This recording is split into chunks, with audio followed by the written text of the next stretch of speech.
Hello, my little fanboys and fangirls. Welcome to a show I like to call Nerd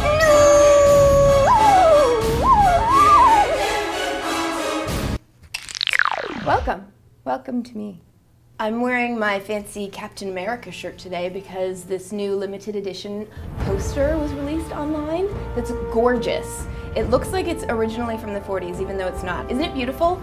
It's Captain America punching Hitler, and you can find it on a website called Hitler Getting Punched.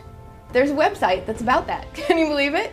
And this ties in to something else. One of you recently posted on a video that you would like to see me do a review of books so that you know what to read over the summer.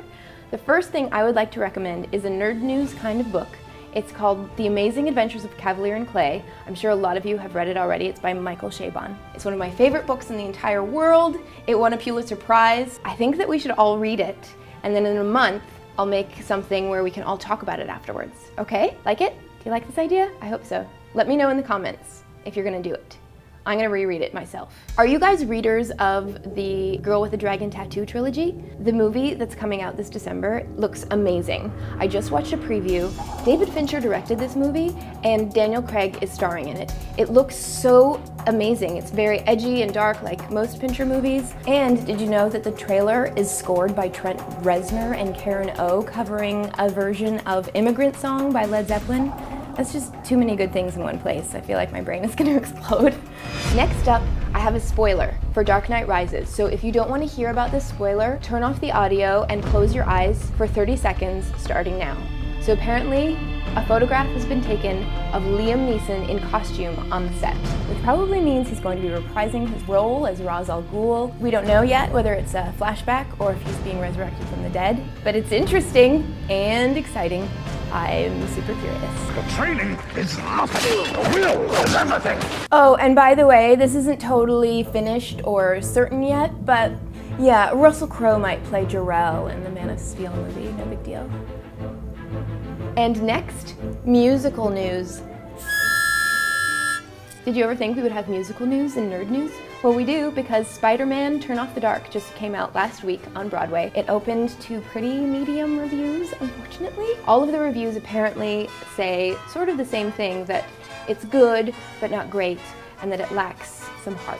But I haven't seen it. The only thing I've seen is this trailer, which I'll give you guys a link to as well. It shows a lot, which actually makes the musical look amazing. The guy who plays Peter Parker's voice is gorgeous. It has music by U2, and then it has all of these incredible acrobatics and sky work with wires and stuff. So I would go if I was in New York after watching the Book of Mormon, of course. The new Nintendo Wii U console debuted last week at E3, and apparently it's totally insane. The controller has a screen on it, so you can play it kind of like an iPad. And there's a front-facing camera, so you can see your friends' faces when you kill them, putting a personal face on the face of death. Wii. Wii! Also, you can play your old Wii games and use your old controller. So you got the best of everything, pretty much. So this is changing the way people play games. It has made it more creative and even more interactive than before. Sounds pretty exciting, right? So for our last piece of news, science news. Do you guys know about the organization called SETI, the Search for Extraterrestrial Intelligence? They're a group that formed, and we're partnering with NASA for a little while, not anymore. They did get to put a recording of lots of human and Earth noises on the Voyagers that were sent off into the stratosphere. So I got to listen to one of these recordings while I was at the NASA Jet Propulsion Lab. I'm going to show you that right now. So this is a full-scale model of the 1977 Voyager. There are two of them. They're both in flight right now. They like to describe it as having drawn back the curtain on the outer solar system. We didn't really know much about Uranus or Jupiter or Pluto or any of those things until they were put into flight, and they're just leaving our solar system now, and they're expected to return data for another 20 to 25 years. Isn't that so interesting?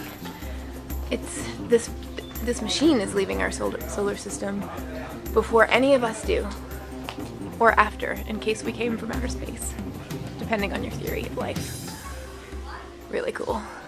And that's all for today, my babies. I hope that you're having a wonderful day and that you have an amazing week. I send you fist kisses. And here's some Eskimo kisses, and butterfly kisses, and elephant kisses. That elephant was hungry for a peanut. Next time, you should have peanuts ready, guys.